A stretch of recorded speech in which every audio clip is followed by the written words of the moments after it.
Hey guys, Anthony DeMedico, SVG. Today I'm with Ed Foulke, former head of OSHA under President Bush, currently with Fisher Phillips out of Atlanta, Georgia, who now helps contractors and small business owners across many industries navigate the OSHA landscape, which includes work safety, compliance, and regulations. Right. So what do we do as contractors when OSHA comes a-knocking with their surprise inspections? That's right. And most times you're not going to know when OSHA's showing up at your door. So how does OSHA pick or determine who they're going to inspect? Let's start with that. So if somebody falls off a roof and dies, within 8 hours you're to contact you OSHA. have to call OSHA.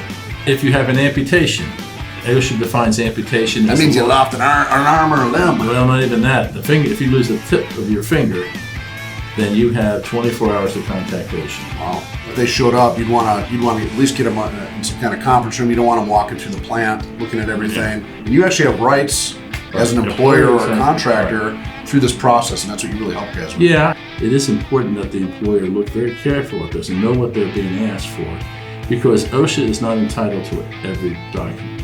The only thing that you have to give from a document request is the OSHA 300 logs and the 300-day summaries within 4 hours of the request. The act was passed in 1970, and that was passed and signed by President Richard Nixon. Some people are surprised they were a Republican president actually.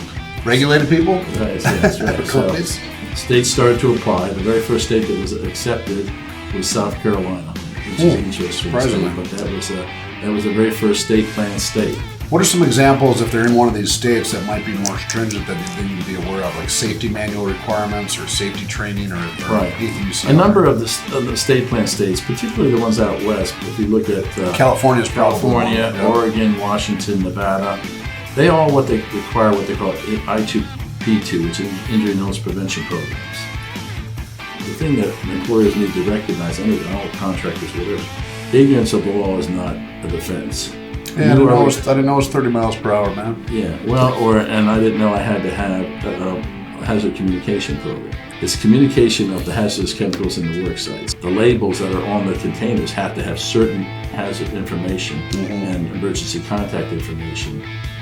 Yeah, there's a lot of roofing materials like hot tar, stuff like that, butyl, different things that are used that could easily be hazardous. Yeah, all of that. That's right. And a lot of guys running around right now don't have these things on site in their trucks, and they should, or at least accessibility in a digital way. So.